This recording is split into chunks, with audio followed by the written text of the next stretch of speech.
interconnection between the speakers.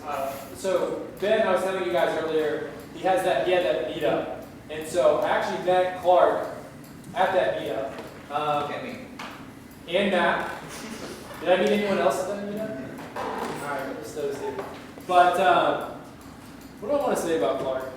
This guy's phenomenal. I tell this people all the time. I don't think I've ever actually said this like in front of him, but I've told many people this talking in classes. But if I were a betting man and I were going to put my money on any of my friends to be successfully execute and start a big time business, it's Clark. And so that says a lot. It says a lot about who he is. That says a lot about his drive. In terms of drive, tell him, yeah. He needs to cool down a little bit. Were you hospitalized this week? I was, yeah. He was hospitalized this week because he was going too hard. He lacks kind of that ability to slow down at times. There's two speeds, fast and stop. Yeah, that's I need to hit stop more. So he took the week off and he rested up. And so that specifically so that he could be here with you guys. So he made it a priority to drive out here. So that means a lot to us. I don't think I could say anything more impactful than what I've said. I love you, dude. Dude. And come on. Miss John.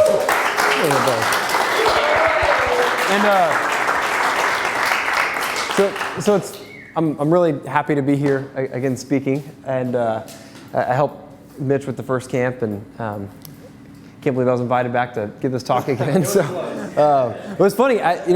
Mitch and I got connected through Barcode, the networking group that Ben Ponder, who spoke earlier, put together. And the reason that him and I connected is because I saw Mitch doing exactly what I'm about to give a talk about doing, and he hadn't heard this talk yet, and he just did it innately. And so Mitch really stood out to me, and so that's where we started our relationship. It's been super fun. It's been really cool to see Camp Entrepreneur now come to life. I'm so happy you guys are involved. You're in at the ground floor. 2019 is the first year of Camp Entrepreneur, and so in 10 years when people are looking back on this thing, and we won't have kids going to Camp Entrepreneur by then, but 30 years, let's go that far. When Camp Entrepreneur is something where our kids are going to, you can say you were here at year one. So that's pretty exciting. So anyways, I want to give a talk. I'm a little different than the other speakers who've shared and who are going to share, in that I actually don't have a company that I've launched and is out in the world and you can go check my stuff out and buy my product. I'm launching one very soon, but I'm privileged to be able to share because I feel like I might be able to connect and relate a little bit more with where you guys might be today. And so just a quick show of hands, how many people here want to start a business at some point in their life? Cool, you're all at the right camp. Okay, now show of hands, how many people know exactly what that business is? 1, 2, 3, 4, 5. Okay, 6, 7. Okay, so about 30% of the room or less knows exactly what that is. And so I empathize with the other 70% of you because that's where I was, and I'm 27 now, so I was in your shoes in college 5 years ago, and I had no idea what business I wanted to start, and I really wanted to start one, and I wanted it so bad, and I just didn't know what it was. And I did like the climb to the top of a mountain and like meditate kind of thing. Like maybe that's going to give me a business idea, and like that, no. And a lot. And then there's also like a lot of content out there. Some like dark lords like Gary Vaynerchuk who are like, everybody has a business inside of them. You just got to let it out. And it's like, no, they don't. Like my friend David does not have a profitable business idea inside of him. Other things maybe, but not like a business idea. So being an entrepreneur, I also don't believe is this like unanimously is like a journey that all people have a calling for. And so is you kind of figure out what it is that business is going to become, there's definitely like an identity crisis that I went through of like, man, I really want this, but do I even know if this is supposed to be my thing? Because I don't have this idea yet, and I really want it, but the idea isn't here yet. And am I just this like faker? Am I a entrepreneur instead of an entrepreneur? And so I wrestled with that for a few years. And so I'm going to kind of share my journey to get from where I was, where everyone in this room is today, or 70% of the room is today, to get to a point now where I'm about to launch a company that's very specific and very focused. So I'm going to kind of share the strategy of how I got there, and then also just kind of some fun stories along the way. So the title of this talk is Using Youth as an Asset. And so that's something that I am now kind of graduating from.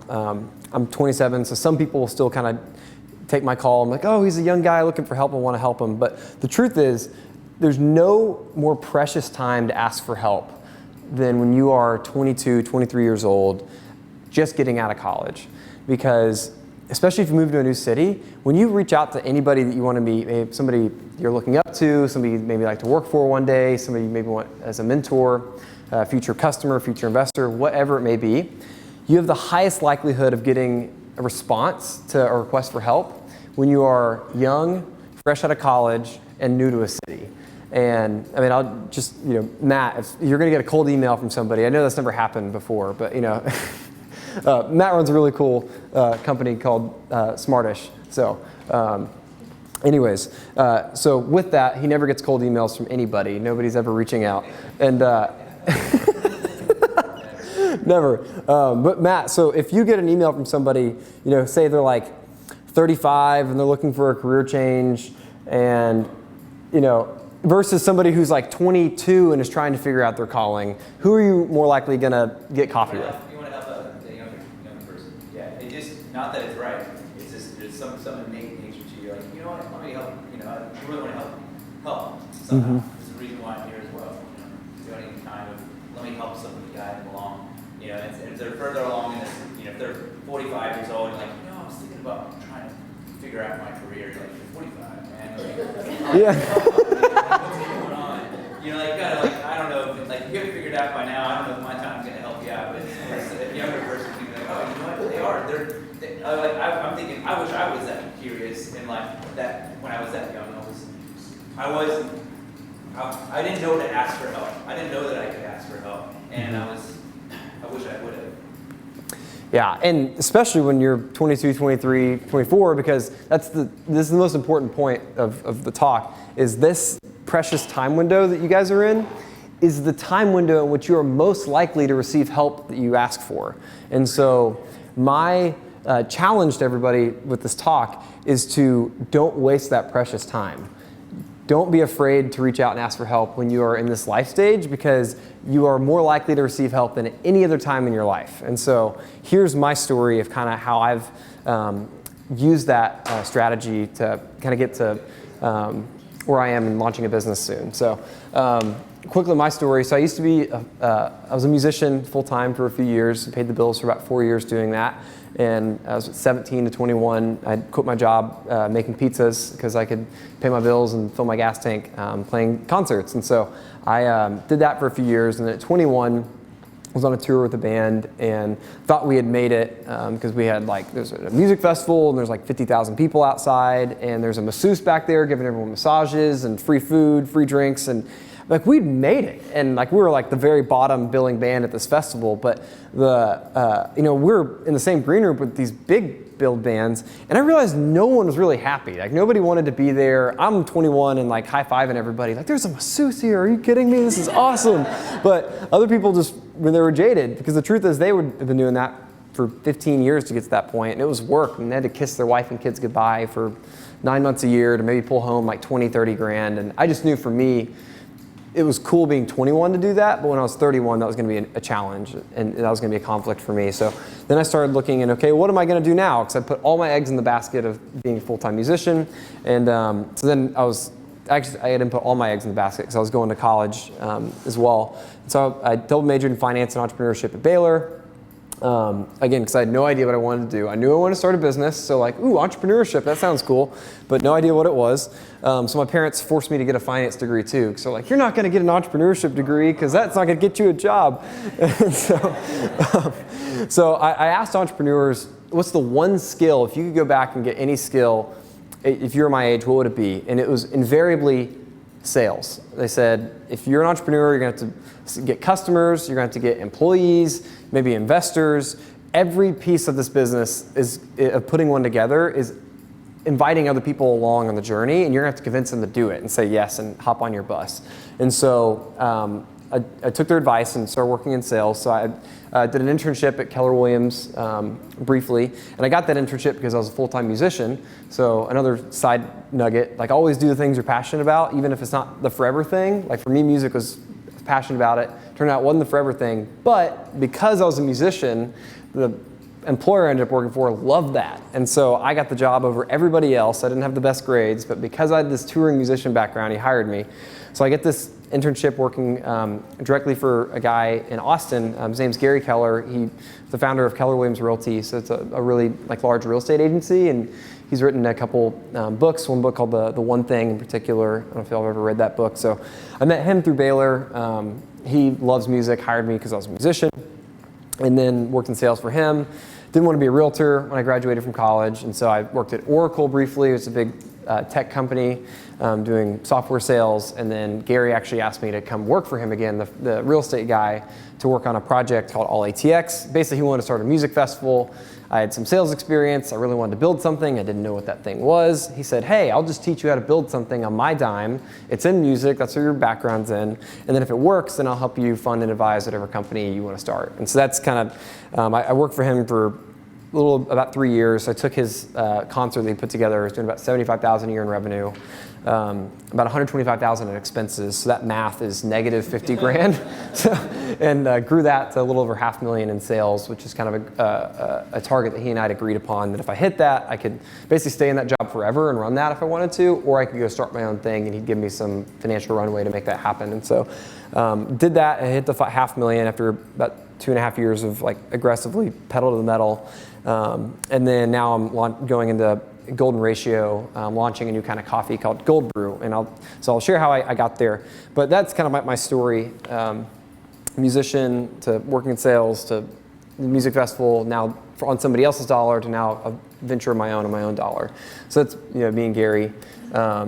Quick. So what All ATX gave me some startup experience, because when I took that job, my mom was so scared. She's like, Clark, Oracle's a Fortune 500 company. It's going to be amazing on your resume. Why would you take this? Why would you take this job working at this, one employee of one music festival? And I said, Mom, at the big company, I'm just sitting there counting my time. Where if I join a startup, I'm going to have to make my time count. And that was the thing that gave her peace over, well, maybe this is going to be a good thing for my son, even though this is going to be really frustrating at Christmas when everybody asks what my son's doing, and I'm going to say, well, he's doing this thing called All ATX. What is it? All TX? No, All Austin. Yeah, so anyways, if you do a startup and no one's heard of it, just know dinner parties, you're going to be really lame for a while, unless what you do works. So it got to that startup experience. And then I also had to grow from 75 grand a year in revenue to $500,000. Do y'all know where money comes from? I'm not answering the question. Yeah. Oh yeah. Yeah. I'm curious because, this jump from Oracle to All ATX, the way you say it, it seems so quick. Oh yeah. And it seems like it was easy for you to make. Yes. Was it? Yes. And the reason is because so I worked for these same people the summer previously, and I really wanted to keep working for them, but the only opportunity they had was to be a real estate agent. And I just said, okay, no thanks. I'm going to college. I can get a different job. But so they reached back out to me with a different opportunity. So I already wanted to be working with them. Okay. And so when they reached back out, I was like, yes, okay, here's something I'll say yes to. Okay. So yeah, that was that happened. So where does money come from? Any guesses? Social contract? Trees? The bank? Okay. Social contract, trees, the bank. Okay, I'll give you the secret. You know where money comes from? Other people's bank accounts. So if you want money, you gotta figure out how to convince other people to give it to you from their bank. And so to go from 75 grand to $500,000, I basically had to do a lot of that. So again, if you want to be an entrepreneur, get sales experience. So it gave me that sales experience. It gave me a clear picture of what I don't want, because I decided the music festival business is a horrible business if you care about making money. It's a cool business if you want to like be cool and give your friends passes to ACL, and don't ask me, yes, but no. So it's cool because people want stuff from you a lot, so it's actually not that cool. But I knew it wasn't for me. And so it then gave me the clear picture of what I do want, which in a nutshell, because I had to get all these corporate sponsors to sponsor our festival, which is how we got to 500,000, I basically got to go in over 200 offices and give me a very general overview of what different office environments were like. So I went to law firms, went to banks, went to tech companies with my same pitch, going like, hey, sponsor our music festival, damn it, support local music, and you need to be a part of this thing, and if you're not, your competitor's gonna be a part of this thing, and basically just trying to get them in. But it really helped take this very ambiguous thing you guys probably feel of, what do I do when I graduate? All these industries just feel, ugh, I don't even know, I'm not attracted to any of them. What do I do? And from actually having real world contact with each of them through kind of selling to all their offices, it gave me a clear picture of, I like food and beverage companies. I had a lot of sponsors for our festival that were food and beverage companies, and that's kind of where I realized, okay, if I'm going to sit on the other side of the table with these businesses that I'm with, I actually want it to be a food or beverage company. So that's how I basically, long story short, discovered food and beverage. I'll get more particular on this specific business later, but that's, taking an opportunity like All ATX really helped me. So just know that you don't have to feel like you have to have your business right out the gate, because I didn't, but I took my first real job, which is All ATX, is a great learning experience to get a broad overview of all the businesses that are out there, and then from that very broad overview, kind of narrow it down to what resonated most clearly. And so I think being young, that's the best strategy, because right now you don't know what you don't know, and there's always more to know. So just adopt the mindset of, I don't know, and then go find out. Like every day, just go knock on a new door and be like, hey, what are you up to? What do you like to do? And over time, you do that systematically. The things that feel right to you, you start to get a real clear picture on. The things that don't, you understand as well. So you can kind of take that ambiguous, what do I do, and kind of chisel it down to specific industries, which right now might feel kind of ambiguous. Yeah, what's up, DK? I don't know if you're gonna go over this, but what was the process like of selling to the specific businesses? Like what kind of things did you go do day to day and stuff like that? Yeah, so great question. I'm actually about to go there. So real quick, I've kind of already said this a few times, but just your value as a student is your blank canvas. So realize that. Don't feel like you know everything, because if you do, you're an idiot. That's the only thing you should know. So you don't know anything. Just, again, you know what you know, and there's more to know forever. All the information out there, it's impossible to comprehend it all. So just adopt the mindset of your blank canvas. Realize your value to people you might reach out to get help or mentor, advice, future boss. They like that you have potential because, again, time is on your side.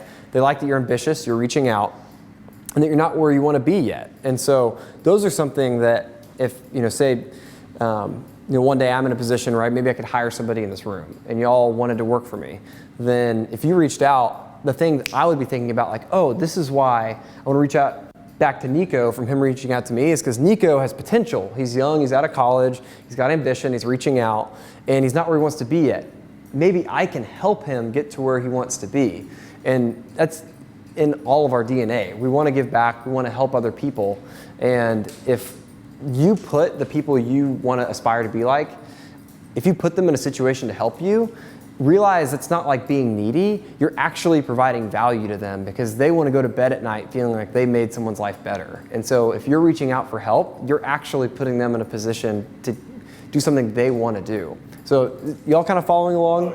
It's backwards, because it's like, I can't reach out because I don't know, I don't want to come across as needy, or I don't want to waste this person's time. I promise the results, if you do, are much better than if you don't. So that's your value there. And then you're not alone. Your peers are in the same boat. And so if you take my advice and deploy the strategy, which I'm about to kind of show you tactics on, and just meeting new people, realize your peers are in the same boat. And if you are kind of the anchor of somebody who walks around and is like, hey, I'm on a mission to figure out what's going on, your peers are going to like latch onto you. You don't even need to know what the thing is yet. You're just kind of somebody who's down with the process of figuring it out instead of taking the position of, I don't like, or I'm afraid and I'm going to just kind of not do anything. All of a sudden people start to kind of like rally around you and want to support what you're doing. And as a side note, you'll create a lot of value for them. For yourself when you get to meet a lot of new people, but with each new person you meet and ask to help, you can one, you help them, which in turn helps you, and then in turn also helps all the people you already know. So just like it's this like virtuous cycle. The more people you get to know and you ask to help and you follow through on that, the more it ends up helping them, the more it helps you, the more it helps the people you already know and love. And so it's kind of this fun game that never stops. All right, so what I was alluding to is let's network. You have a lot of time for it right now, and the best time is now before you really need anything. Because if somebody's just calling you because they need something, like we all know what that experience is like. I'm gonna put my phone in the other room. Oh, this person just hit me up for something. But if you come from a place of contribution and of strength and not needing things, then you really can build the right relationships. Or in the future, if you did need something, you actually have a relationship and a foundation built. You're not just kind of reaching out shallowly, asking for things from people all the time. To play the long game, and why I believe in this networking approach and broad networking is exactly what I said. You don't have to have a job at all ATX or whatever, anything similar to kind of get the experience that I did. Because if you just adopt a networking strategy of I'm just going to get to know and help as many people as I can in different industries, over time this kind of ambiguous picture of where am I going to go becomes a lot more clear. Does that make sense? Cool. So yeah, it's going to help you there. And then, so there's value in helping, which I touched on earlier. So I'm going to tell you about the Ben Franklin effect, which is a really cool thing. So there's a story about Ben Franklin. There was somebody, like an older person, he was like just a Mensa. He understood all these things like at birth, which everybody else like figures out by the time it's too late. And there was somebody he needed a favor from. And so what he did is and it was like a really big favor. I'm blanking on what the specifics are, but the principles apply. So what he did is he asked this person for a book. So he wasn't afraid to ask for something, but he didn't ask for like the big favor. He just asked for a book. And then this person thought, oh, here's this young guy, like he wants to learn. I've got that book in my library. Like, yeah, happy to loan you a book. And then Ben reads the book and like takes notes on it and then gives it back to him and says, oh, thank you so much for letting me borrow that book. It was really helpful to me. Like I took these notes on it. Just like, I appreciate you. Let me know if there's anything else I can do. And now what Ben had done is he put like basically some credit in the bank account with that person. So he just kept adding to it to then get to the point wherever he needed that big favor that he needed, he'd already earned all the trust. And so the Ben Franklin effect, and if you're taking notes, make sure and take this note, and you can Google it. It's not my idea. But the concept of ask for small things before you need big things is very helpful because people do want to help you, kind of like almost unanimously. But it just depends on the level of help you're asking for. So just start extremely small. And if there's something they can do for you, whether just be a recommendation or a person you're looking to get to know, ask for that. Don't make it a big thing. Don't ask them for money or anything like that. Just ask them for something small. And then over time, if you do need something else from them that is bigger, say, you're getting a new job, you need a reference for a hire, or you are trying to sell something to them, and so you do need the money from their bank account. You're not just a stranger reaching out, but you actually already have trust built. And it doesn't cost you anything to do that, by the way. It just takes time and curiosity of getting to know new people. And yeah. Besides sales, what are the markets would you want to get into of like these different places? What would be a top like 3 to like kind of get into? Yeah. So it doesn't have to be in sales per se. And for me, like I was able to get to that $500,000 because I got to know like way more people than I needed to know. Because that $500,000 ended up coming from 60 organizations. So I sat down with over 200. And out of that, I probably met 1,000. No, since I moved to Austin, I've put 6,000 contacts in my database. So like 6,000 people I've met, 60 of them I got $1 from. So that's like 1 in 100, I think, if my math is right there. So again, it's not about sales, because that 6,000, that wasn't about sales. That was just about showing up. That was about being at Camp Entrepreneur and getting to know everybody here and asking like, hey, what can I do for you? And how can I help you on your entrepreneurial journey? It's super cool. So yeah, it doesn't have to be a sales job. But I'd say take a sales job if you can, just for the experience of sales, but it's not necessarily for the network. Yeah, the network is an unrelated thing. You had a question? Huh? I forgot. Oh, cool. Oh, it's back. Oh, it's okay. Yeah. So I was curious, man, because like, I don't know. My experience with, you said like 200 people, right, to get 60. Now, I have a similar experience because who in here did I come to your class?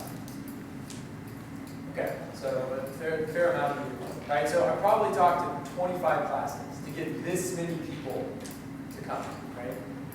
Dude, that's hard. Like I didn't want to go to every one of those classes. Like I promise you I didn't. Like, some of those I was just like, oh man, like, all right, you just got to do it, and I don't know, I said a prayer, or like, maybe I saw the end vision inside, right? I was like, it's worth it because of the end result, right? So what was it for you? Because like, I feel like, and maybe I'm wrong in assuming this, but I'm curious at the percentage of people who would quit, given that kind of like challenge, that kind of hurdle.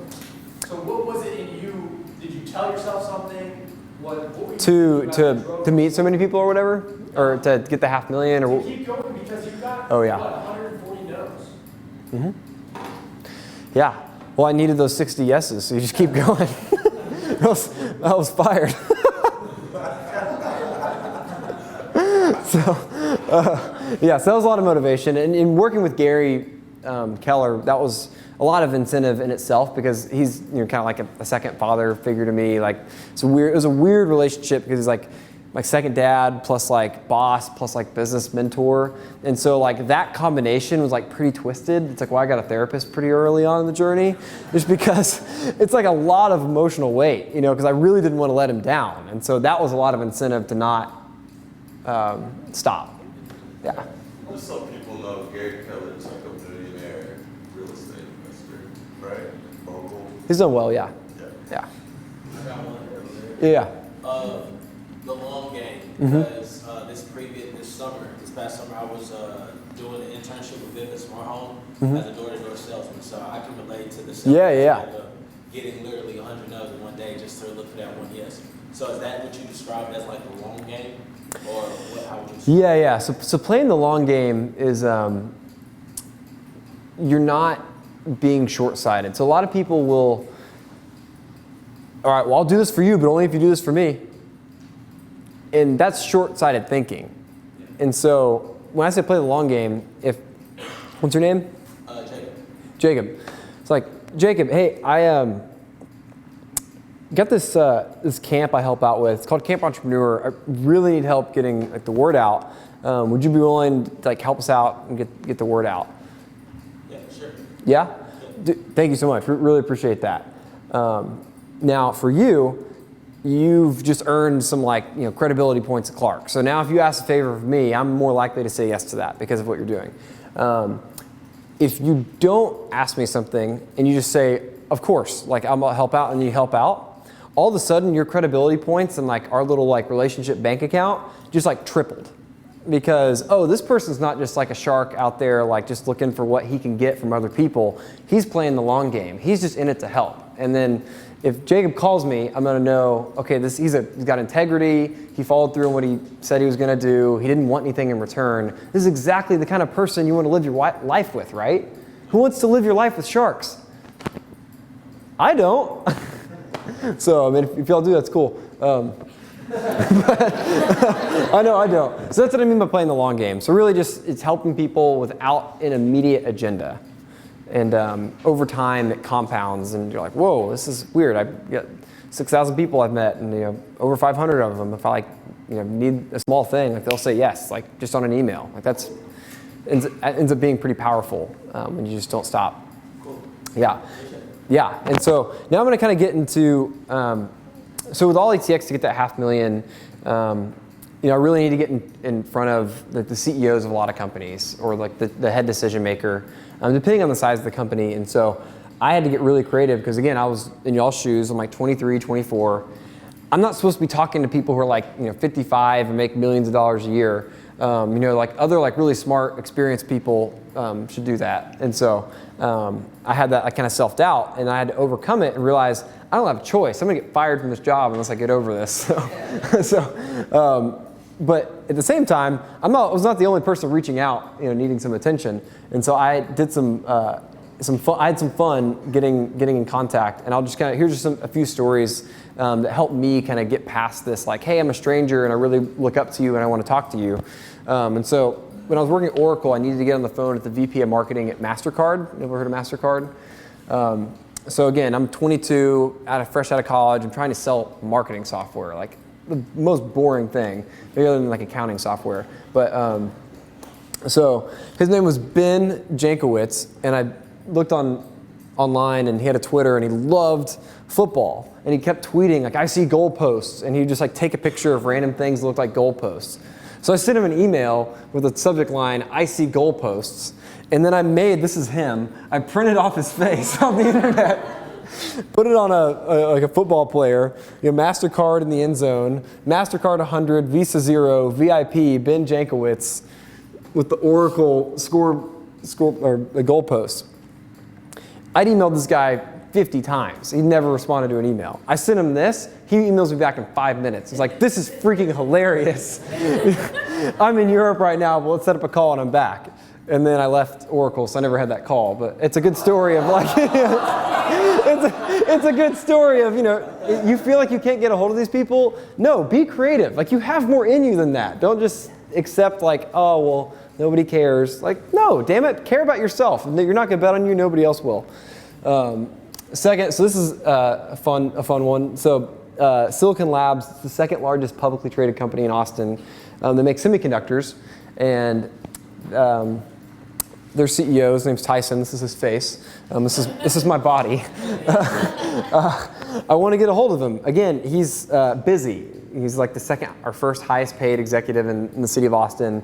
And has a great reputation. He's a great guy. He's just busy. Good luck getting his attention. So I tried, and I didn't get any responses to his emails. So I just printed off a 3-foot large picture of his face. And I walked into their office with a note on the back of it. Just says, hey, Tyson, you have an invitation. Send me an email. No. I actually uploaded a YouTube video. It was like a 30-second video with his name as the link. It was like YouTube / like Tyson Tuttle or something. Like, I made like a custom link with his name. And so I gave him this 3-foot head with that link on the back. And so all I had to do was type it in. There's like a 30-second video of me right there, and I take off the face. I'm like, hey, Tyson, my name's Clark. We're doing this local music deal. Silicon Labs has to be a part of it. Let's talk. You're invited to join the club. And that's it. And so I walk into Silicon Labs headquarters on Cesar Chavez, right by the City of Austin building. And the receptionist just starts cracking up because I'm walking in with the head honcho's face, and it's 3 feet big. And I said, hey, I've got this for Tyson. And she's like, are you serious? I was like, I mean, who else is it for? And so she goes up there and gives it to him. And then 30 minutes later, I get an email from him. He's like, okay, what's up? That was really good. And then they came on as like several $1,000 corporate sponsor. And like, how'd that happen? Again, just bet on yourself. Be creative, damn it. Like, don't be like, oh, well, sorry, I'm just following up. I really want to get in contact with you guys. It seems really fun. Like, you are on the same playing field of 1,000 people that day who've done the same thing. So just really be creative. And again, if you want something, realize in your youth, people want to help you. And 2, you're more likely to get away with like crazy shit like this because you're young. So don't hesitate to do it. So this is a fun one. So I just got back from, so I'll do that later. So this guy named Charlie Jones. Who the heck is this guy? So I was referred earlier in the journey of All ATX. They're like, oh my gosh, you're doing this music festival? Charlie Jones is your guy. You got to talk to Charlie. So I'm like, great. Would you feel comfortable connecting me with Charlie? No, I wouldn't feel comfortable with that. But just look him up. You should talk to him. He's your guy. Okay, great. So I look him up and I'm like, who is this guy? I can barely find anything online about him. He's like a very private individual, and found out he owns a restaurant in Cozumel. It's like super random. He's got a business in Austin. He owns some commercial real estate in Austin. He has he's like another business interest in California. I'm like, what is this guy? Who is this? Who the heck is Charlie Jones? And so let's look at some emails. Here's Charlie, Building Image Group. So, hey Charlie, my name's Clark, blah, blah, blah. Let's talk. Nothing. That was March 31st, 2016. All right, 6 months later, because I was really desperate because I wasn't getting enough yeses, going back, hey Charlie, I never heard from you, but you should really pay attention to me.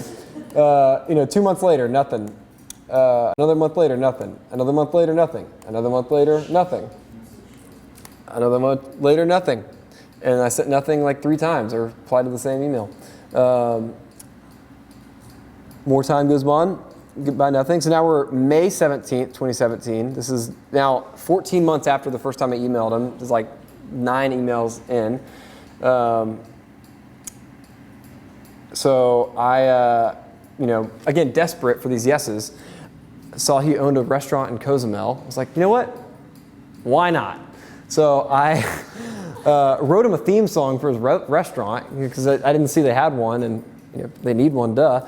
So I'm, with the music background, I wrote him a theme song, and it's funny. I actually copied the theme song from a band called the Flaming Lips. They're one of my favorite bands. So I took the melody and chords of one of their songs, and I wrote this theme song that put their slogan of the restaurant in there. And he replies back. He's like, "What a fine tune! Yay! I got my first response. What is this? May 20th, 2017. So now a full 15 months later, 14 months later. What a fine tune! Wayne and the Lips would approve." He caught me. I copied this one band's song, and he picked up that I copied the song, and he just said, "Thanks, Clark, Charlie." And then I'm like, "Are you freaking kidding me? And you see all these emails I've sent you? You're just gonna say thanks?" So I was like, "Hey, we need to get together." And then he goes, "Clark, that meeting between us is overdue because I'm back in Austin these days." And so anyways, fast forward. Can we hear the song? Yeah, I think I got one here.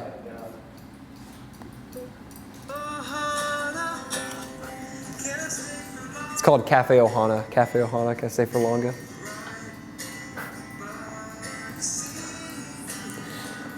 Ohana feels like Nirvana.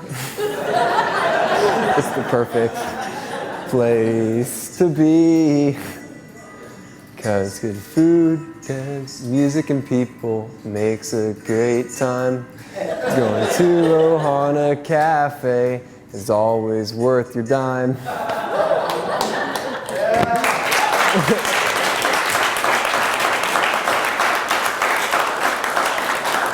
Later that year, here Charlie and I are at the Catalina Film Festival on Catalina Island. So he lives in California half the time, and he invited me out to go because he appreciated the persistence. He's like, "Okay, this is somebody I can get along with." And so, anyways, here we are in Catalina at a film festival that he sponsors. And so I actually just got back. I was there 2 weeks ago for my 4th trip to Catalina. Again, he's become one of my closest mentors, closest friends. He's one of the people financing my current venture. Again, all this happened because I was dumb enough or whatever enough to write him a song. But I'm telling you, if you don't do it, it's not as fun. So here's another guy, Randy Cohen. He started a company called Ticket City. They do about 120 million in sales a year in Austin. He started it when he was in college, actually, at his UT dorm room. They sell tickets to events. He wrote a book, and so I just asked him if I could have a copy of his book. I read it. I took notes on it. I sent it to him. It's the Secrets of Swagger was the name of the book. It's pretty funny. By Randy Cohen, notes by Clark Nowlin. Again, it's kind of the Ben Franklin example. Hey, let me get this book. I talked to Randy on the phone 3 nights ago. He's become a dear friend. Another person who's offered to finance my company. Again, because we built the relationship. I wasn't afraid to do something like that. Another person, Tito Beverage. The guy who started Tito's Vodka is one of the now most resourced businessmen in the city of Austin. As far as just the value of that company, and they've just grown exponentially. So doing the how can I help you things. Now I'm just dropping all these big names of successful people. But this person I met somebody just connected with me like, hey, Clark, I have a friend moving to Austin. Would she like, can I introduce you to her? Just get breakfast. She's new to town. Maybe we can hang out. So yeah, so we get breakfast and do the breakfast. And at the end of the breakfast, I ask the question I always ask people at the end of a meeting. I say, how can I help you?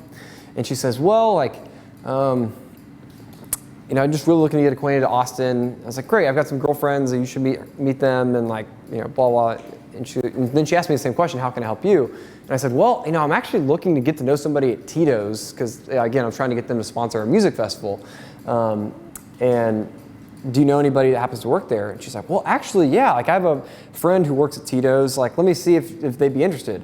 And keep in mind, before this, I had definitely hit up Tito and every other person at that company like 50 times. Like, hey, let's get together. I hadn't written them a song yet, but no responses. So again, just some complete stranger that somebody just introduced me to out of the blue. I asked, hey, can I, how can I help you? Introduce her to some friends, and then she offered, oh, I think I know somebody at Tito's, let me look. So she sent them an email, and turns out they're like, oh yeah, this sounds really cool. Like, yeah, introduce us to Clark. So I got an in there, which I didn't have before, and not long after, they wrote us a check for $20,000 to be one of our title sponsors because they loved what we were doing. But again, it only happened because of some person who had no idea what in the world would come from that meeting just offering to help them. And then in turn, I had this very small, specific request, like, anybody at Tito's, do you know anybody? And then within like 3 months, they'd cut us the biggest check of any company yet. And so I share that example. I love that story because, again, it's not about just like picking the biggest whale you can try to do something creative for. It really, like, the real value is on just the the ongoing, how can I help you to as many people as you can, regardless of who they are or their status. Because if you're just kind of sizing people up by what they do or how much money they have, and like kind of try to help them accordingly, then you're kind of being a shark, which I referred to as earlier. And we're not sharks here. This is not Shark Tank. This is Camp Entrepreneur. That Shark Tank's cool. So anyways, that's a cool example. So I'll make sure I have enough time. Some other people. So Kendra Scott, she wrote us a $10,000 check. I couldn't get a hold of her, so I just made this picture for her. Take it from me.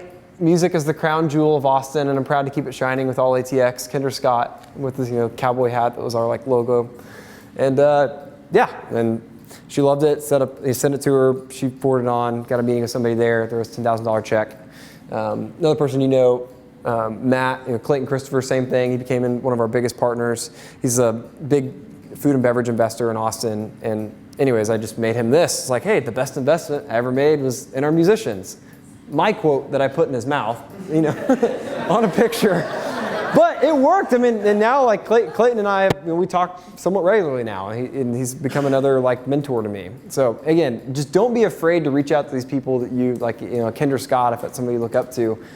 They're just like everybody. Life is mundane. Generally speaking, life is not fun or exciting. So if you come into a situation with a little bit of spark and creativity, people love it. They're so attracted to it. We live for that stuff. We don't live for the mundane. You're going to ask a question? I was just going to tell you, you're good on time. Okay, I perfect. have a question. Are you just emailing these people after emailing them a ton of times and emailing these funny, silly, random things other than a giant head? Yeah, it just depends. The Kendra thing, I hand delivered that one. Same with Clayton, because I couldn't get, the email wasn't working. So I was like, I'll just make you a picture. Right. So again, it costs $7 to print it off at Walgreens. Why are they finally opening, why are they reading all these emails, but then you send them a picture, a silly picture? Yeah, well, because I'm one of 1,000 people that's emailing. For sure. And so and the difference is I was willing to spend $7, which the other 999 people would have been willing to spend it too. The difference is that they didn't, And so that's the reality of y'all getting into the workplace. It seems really hard. It's actually not. People are lazy. People don't do anything exciting. So just be exciting and be you, and it's awesome what happens. Torchies, I wrote them a song. For time reasons, I won't play it, but it was a 4-minute full band song called Damn Good. I'll share the slide deck after so y'all can, if you want to. You've tasted Torchies, right? Yeah. That's way better than my song. Richard Branson, I emailed him last week, actually. So I'm now in a dialogue with him, and there's a 50-50 chance of me going down to his island in December around the launch of my company, all because I was just, again, I don't know what the word is, but just I had like a dream. I was like, you know what? I really want to get in contact with this guy, and he's one of my biggest heroes. And so I made a music video for Richard, and I released it on his birthday. Like basically was like his like life summed up in a music video. Again, just using the things that was my area of competence, which is music. And I heard back from Richard. Like I made it, and he sent me this email the next day, like from Richard Branson, that's not manufactured. And so now I'm in a dialogue with him. We've emailed back and forth 4 times, and I got an invite to go to his island in December. And so we're making that work. And so it just depends on their capacity to have it. Because other people can like pay really big dollars to go to his island, and I'm not in that bucket. So, but I just share these stories to say like, don't put a ceiling on like who you could connect with and the types of opportunities you could invent for yourself. Because again, the world is waiting for somebody to be creative and have enthusiasm. So recap on networking, because I want to have a little time for Q&A. So play the long game, aka just don't be a shark. Ask how you can help people, and don't ask for anything unless you need it. And then be very specific in the request. Don't just ask for a generic like, I'm raising money and I just need money. You know anyone with money? It's like, no. Like, I'm looking to get to know somebody at Tito's. Do you know anybody over there? Like that's the kind of thing that's digestible for somebody to be able to return the favor. Help them however you can. I mean, within reason. You know, it's like just you set those boundaries. Be persistent. One of my favorite quotes is, this is a good one. If you're gonna write anything down, write this one down. This is my best quote. You have to wait by the river a long time before a roast duck will fly into your mouth. Meaning, if you want the roast duck, you gotta go hunt it. You gotta go cook it. You can't just like sit by the river. The roast duck's just gonna hop in there. I mean, you can do that, but again, as the quote says, you have to wait by the river a long time. So if you want the roast duck, don't sit by the river with your mouth open. Go learn how to catch the duck. And then so do it in season. So I set up like a public link where anybody could just get breakfast with me. I just made it very simple. Let's just get breakfast. 3 days a week, Monday, Wednesday, Friday. I had a standing like 7 a.m. You can meet me at Kirby Lane or Austin Java. And that was just like general, like connect with anybody, ask how I can help.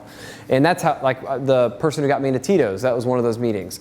So I did it for 6 months, just one 6-month sprint where every Monday, Wednesday, Friday, I had breakfast with a stranger, a different person, and just asked at the end of every meeting, how can I help?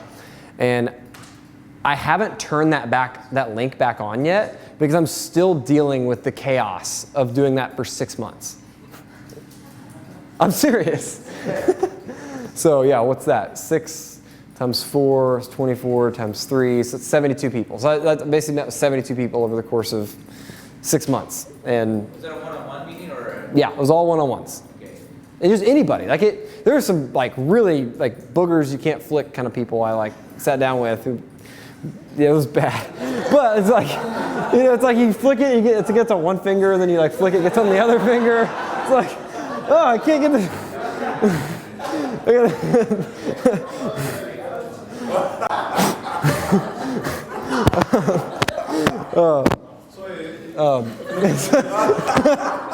So you open yourself up to that, but again, you got to risk it to get the biscuit. You like want anything good in life, there's going to be some downside. So you just posted a link to come get breakfast with me? Mm-hmm. No, it wasn't Facebook. I wasn't like, I'm desperate, come get Facebook with me. It was like more like, oh, this person looks interesting, and I just like email them out of the blue, like, yo, see what you're doing is really cool. Not like a high profile person, like literally just appear, like this room exactly. Like it'd just be somebody I'd meet, like a networking event, like a barcode where I met Mitch, and just say, hey, you seem like a really cool person. I'd love to get to know you more sometime. Like, want to get breakfast sometime? Yeah, I'd love to get breakfast. Great, I've got this link. Just there you go. So yeah, so that was kind of the. So there's a site called Calendly. It's a public calendar that you can set up, and it syncs with your like Gmail, your Apple Calendar, and so I use that. And so yeah, I did that for 6 months, and still have not turned that back on because just the amount of people and chaos that created is still, I'm like feeding off of it. Yeah. Sabala. Yeah. Yeah. The Buzzmill bug. Yeah, it's gonna be the featured product of the month. It's all vegan though. It's great. I mean, other than it came from a human. Yeah. Did you pay for the food too? No, I know. Yeah. I mean, occasionally, like if I was like really feeling it, and like I'm a feeler, like it's not too hard to get me excited enough to buy your meal, but like, no, but generally speaking, I wouldn't buy meals. Again, because like we're just peers hanging out. I'm like, yo, what's your name? Gerardo. Gerardo, that's right, yeah, good to see you again. Hey Gerardo, you wanna get breakfast sometime? It's like, sweet, we'll get breakfast. And then if you paid for it, if I paid for it, here's what happens. So like, if you wanna keep hanging out with somebody and say you do like pay for it, like you want a second date, then your line is simple. It's like you pay for it, and like, oh, you didn't have to pay for it? It's like, well, no, I just did that, so you can buy the next one at a nicer restaurant. And then you just got a second meeting if you like genuinely want to get to know somebody better. Yeah, and then final point, and then open up for Q&A. So the approach, always do it with curiosity instead of judgment, and just adopt the mindset of I know what I know and there's more to know. Because especially at this stage in life, we don't know how things work. And so the more you just own that, the more teachable you become to others. The more teachable you become to others, the more they really appreciate spending time with you. Because if they actually know something, and remember you don't, and they teach you something and it changes you for the better, then they're going to feel really good about helping you. But that can't happen if you have an attitude like this. It's closed off. You need to have an attitude, of open hands to be able to receive. So we got 7 minutes left. So I won't get into my business. I'll show you the packaging, and then so basically I'm getting into consumer packaged goods. I learned that because I talked to over 200 companies. I like the food and beverage companies, so I'm getting into the food and beverage game. Austin is a really good place for that. I'm in Austin, so I was like, okay, this is just the lowest hanging fruit, the most simple thing I can put together. The company's called Golden Ratio. That's the packaging. It's first round from our design agency. Here's the coffee. It's gold coffee. I guess the lighting's bad in here. So here's regular coffee. It's brown. Here's gold coffee. It's gold. Doesn't stain your teeth brown. It's way easier on your body. It's really smooth in its flavor like tea. And so it's just a new side of coffee that nobody's ever launched. And so through the process, I've gotten a really amazing team of people. I've got 7 people on the bench right now, and hoping to launch in 2 months. Depends on the manufacturer. So if this manufacturer I'm talking to doesn't work out, it might take a little longer. But bottom line, I'm going from where you all are to where I am now in the past 5 years was this process of just getting known, helping as many people as I could, help me figure out what felt right for me. And then now I'm able to kind of approach a business venture from a place of clarity on who I am and what I want to do, which I didn't have when I was in y'all's shoes, other than I knew I wanted to start a business. So if you don't know yet, that's okay. And just wake up every day with curiosity and say, all right, I don't know what it is yet, let's go find out. And it'll come. So yeah, Q&A now. And Mitch's got a question. Out of curiosity, how many businesses or ideas did you have or actually put some time into and fail at before you found Golden Ratio? Sorry, that's me and my college roommate when I was I used to have long hair. So I played with a few. So I really enjoy putting people together, and so recruiter was kind of a natural potential business I could start. And so I did recruiting for about 4 months to test it out with a company, with Gary Keller's company. He let me kind of do a trial within Keller Williams. I realized that I love recruiting, but not for somebody else. Like I love to recruit for my own thing. I don't want to like be a paid recruiter as a business or a job. And so I tried that, didn't work. World Water. So I thought I knew I wanted to get into food and beverage, so I started looking for opportunities within food and beverage. So basically I took, all businesses, what can I start? Okay, now it's gonna be food and beverage business. Okay, now within food and beverage, what can I start? And then you just start like looking at ideas over time and time again. And so I found one I thought was cool called World Water. It's basically plastic in the ocean, bad. Moving away from that, good. And so I thought, hey, let's sell water in glass and give a portion of proceeds to taking plastic out of the ocean. It's a very simple concept, just sell as a premium product.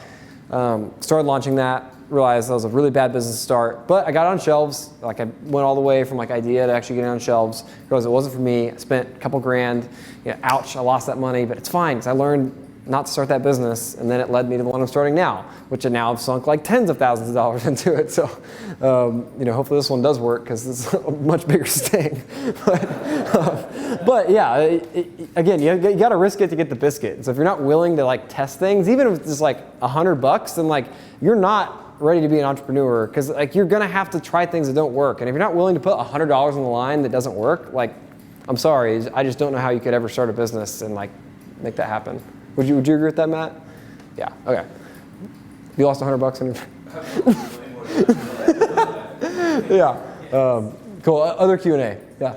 Brian. Can you go into a little bit more detail of what your product is, like what your competitive advantage is? Yeah. So Gold Coffee doesn't exist. We're launching that because you've never heard of it until tonight because I made it up. So, Go for Gold, giving people the Midas touch, turning water into gold since 2019, and it's 10 times less acidic, so easier on your body. A lot of people have problems with coffee because it hurts their stomach because it's so acidic. So if you're one of those people, which there are like tens of millions of Americans who have that problem, this is coffee for you.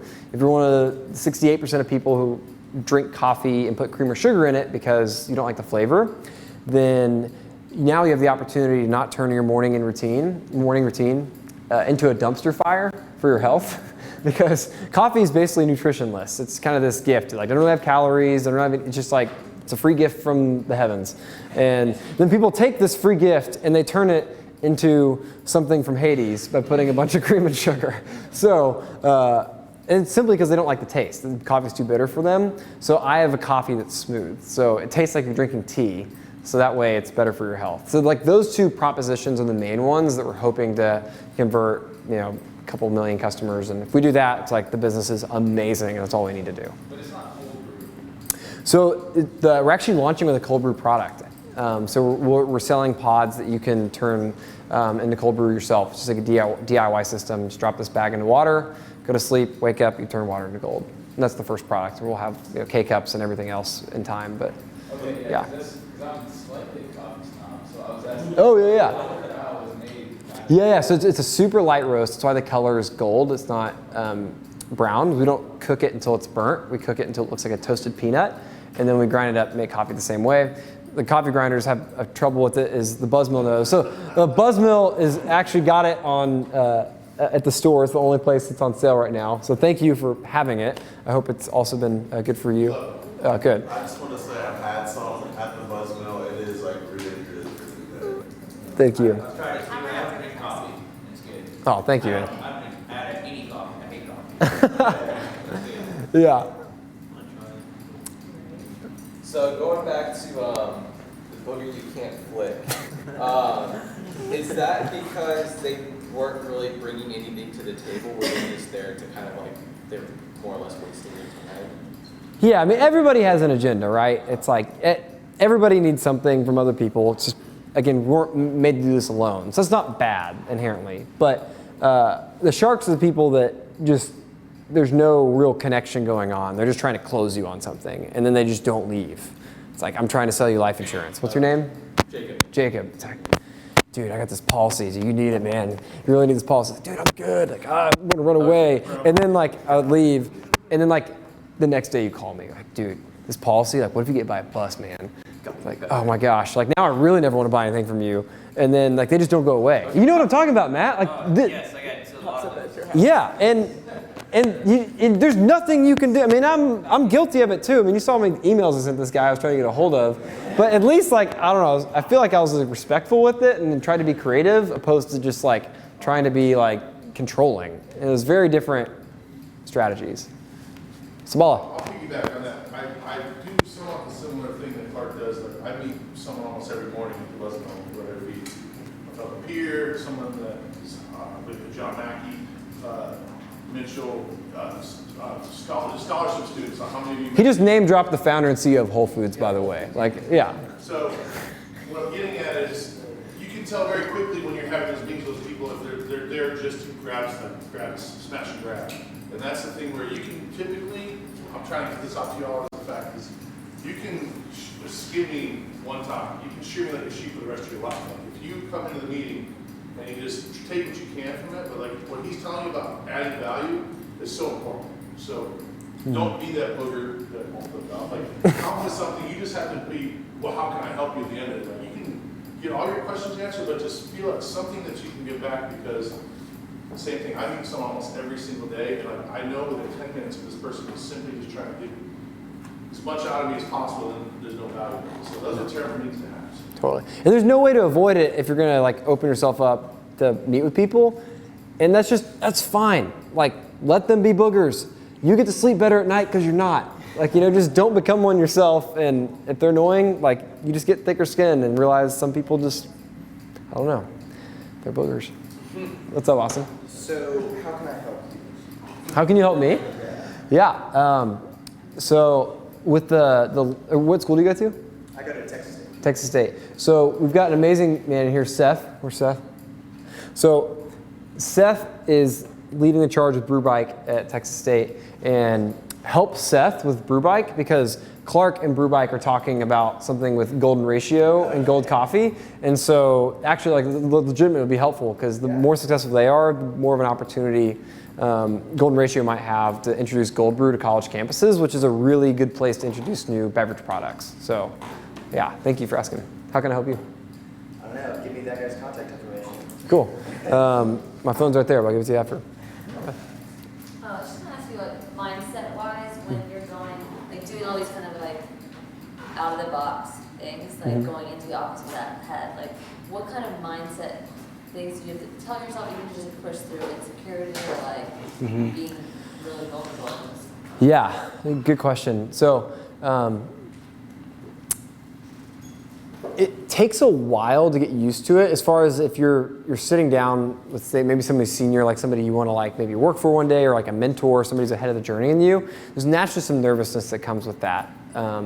And over time, you just kind of become used to it because you realize everybody puts their pants on, you know, one leg at a time. And so there's really no reason to be intimidated.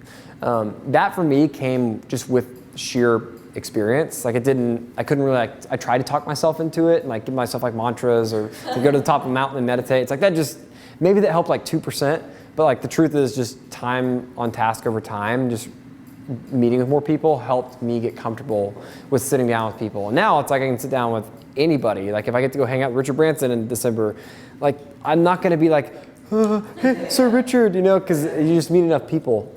So I think experience is the main thing. And then mindset is just adopt what I just said of like youth as an asset. Realize you have a lot to bring to whoever you're looking to get connected with. And don't forget that. Like don't sell yourself short. Yeah. Thank you. Totally. Yes. So a couple things. So I am that older one. So Yeah. 42 next month. So I guess kind of. That's like the number of the universe. Yeah. That's so cool. Yeah. Answer to life. Yeah. So anyway, I guess I am at that point of going, oh crap. Like for me, it feels too late, but I know it's not. No such thing. 100%. Yeah. No, there is no such thing. Yeah. But and then I'm also a mixture of that. I'm also an introvert who's a wannabe extrovert. I'm so jealous. Yeah. So I'm jealous of extroverts because I'm looking at that and I'm like, dude, I want to be that. I want to be that. In my mind, I'm there, but inside, I'm not. Yeah. So, however, when I hear you talking about someone like her question, like when I hear you talking about going out there and doing that, like I'm like, dude, I would like internally be peeing myself. Like, Just internally do it. Don't externally do it. so like, how, like I guess piggybacking on what she said, like, and like some of the ideas, like where do you come up with these ideas? Like, is it just pop in your mind, or like does that make sense? Like, kind of more expressing than asking a question. You know? Yeah. So it's interesting. So from the introvert thing, I'm actually super jealous of introverts. Like I just watched Decoding Bill's Brain or whatever, the Inside Bill's Brain. Yeah. So there's this docuseries on Bill Gates came out, and he's one of like the list of like all the most successful people are all introverts. And there's no coincidence there because introverts aren't afraid to just like shut the door and get shit done. We're like, for me, I struggle with that. Like I'll go out and like recruit an amazing team of people and build hype for stuff. But like when it comes to just shutting the door and tasking, which at the end of the day matters probably most because that's where the thing to promote comes from, you actually have an advantage there. So don't sell yourself short on that. So that was the introvert part. And then on the where the ideas come part. So I'm pretty simple when it comes to the idea generation in that, I don't know if you saw there's like a common thread there, but I was a full-time musician for 4 years and like I wrote a lot of people's songs. And so I really just kind of went fishing in the only pond I knew how to fish in.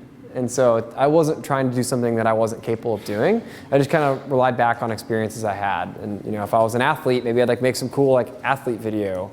That's the or best some. way to go about it. Make it personal. Make it personal to what you do and what you know. Like, if you love cats, and then somehow you see that the person you're trying to contact likes cats, like, oh, let me show you a picture of my cat. It's like, awesome. Like, and this is my cat. I love it. Right? Make it personal. Don't just Google creative ways to get in touch with people, and then do that. It has nothing to do with you. You're not interested in cars, and you send them a picture of cars or something like. Make it personal for both of you and you talking to. Totally. Yeah. So that's like genuine. DK. So I just wanted to know, because I know you used to read a lot, what are some books that you have been most beneficial to you or that you would recommend to other people for just progressing? Absolutely. in life? All right, like a note-taking moment if y'all do that. So when it comes to discovering the business and going to what Matt said of being authentic and aligned, there's a book called Anything You Want by Derek Sivers. I've read that book 10 times. He wrote it on purpose to be a 1-hour read. So, I mean, it's like 70 pages, really small pages, and you can just read it in an hour. It's one of the best books on entrepreneurship I've ever read. So, Derek Sivers, Dereksivers, Derek Sivers. So Anything You Want is the title of that book. Another book on entrepreneurship and just kind of like, just dream big, go for it, is a book called Not Fade Away. And it's about a guy who thought he was going to die at 45 because his dad and his grandfather had both died at 45 of heart attacks. And so he just, from a teenager, was convinced he was going to die in half the time. So he basically had to live twice the life because he was only going to get half the time. That's one of the best books, probably my favorite book of all time. And then as far as working strategies, what? Who's the Not Fade Away by? By a guy named Peter Barton. That's funny. One of the slides I skipped over was me and his wife. I ended up meeting her because I wrote a song called Not Fade Away, and I got in touch with the Barton family in Denver. And they helped build a company called Liberty Media. It's one of the largest media companies. Anyway, so another entrepreneurship book, The One Thing by Gary Keller, the guy I worked for a while. That's a phenomenal, just general productivity book. Really this is a classic. I mean, you'll hear 100 people recommend this book if 150 are asked, but How to Win Things and Influence People. It's definitely a classic that if you haven't read it, it's worth the read, absolutely. And any other specific topics I might have read about? I've read a lot of books.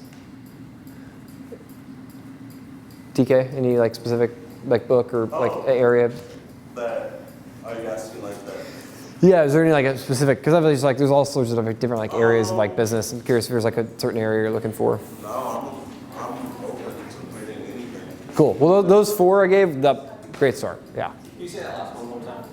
Yeah. How to Win Friends and Influence People. Yeah. How to Win Friends and Influence People. Like Dale Carnegie. Yeah, Dale Carnegie. Yeah. It's good. You got this 20-year-old book, but it's Yeah. still relevant. Maybe Yeah. 80-year-old book, maybe. So I'm a music producer. Oh, no way. Wait, shh. So I'm a music producer. Yeah. I've been creating beats and also I'm a singer. So I've been trying to link myself with people. Within Let's the go. music industry. Appreciate it. But I've been trying to link myself with people in the music industry, and I've Yeah. been taught by one of my friends who is a graphic designer as well to basically introduce yourself to many people as you can. Never limit yourself to anybody. And you want to know an industry that's relationship driven? It's the freaking music industry. Yeah. More so than any of them. Yeah. Yeah, so since you said you were able to make it as a full-time musician and even get to the point where you're performing in front of 50,000 people, from starting from year 1 all the way to year 4, what was the biggest thing? Was it just you trying to connect with me and everybody? Yeah, so again, a design? it's funny. I wore the shirt for a reason. I just remembered it. No one succeeds alone. So I got very lucky. Again, just so much of anything good in life is you don't deserve it. Just luck. It happens, and I mean, we're all born in the United States. Are you kidding me? We hit the genetic jackpot. So I could have been born in Ethiopia in year 1450 without legs. The fact that we're born at this time in history is just unbelievable as far as the odds that we could even be here. I had the lead singer of my band in high school, so 17. He got on American Idol and he went really far. And so that was one of these just kind of lucky things, because we went from playing clubs for 5 people, 4 of them were our moms, to 2,000 people sold out House of Blues. And so that happened because of that specific event of him getting on American Idol. And so that was a really big catalyst that I can't take any credit for other than just I happened to be on the right bus of people, again, because no one succeeds alone. So that's kind of like the main music thing, I'd say. Yeah. We out of time, Mitch? No, we got questions. Cool. Yeah? So with it's like a two-parter.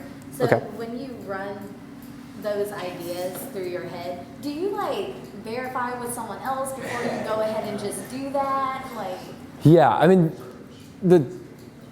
probably the most sad part of life is at least for me, is the amount of things that will never see fruition.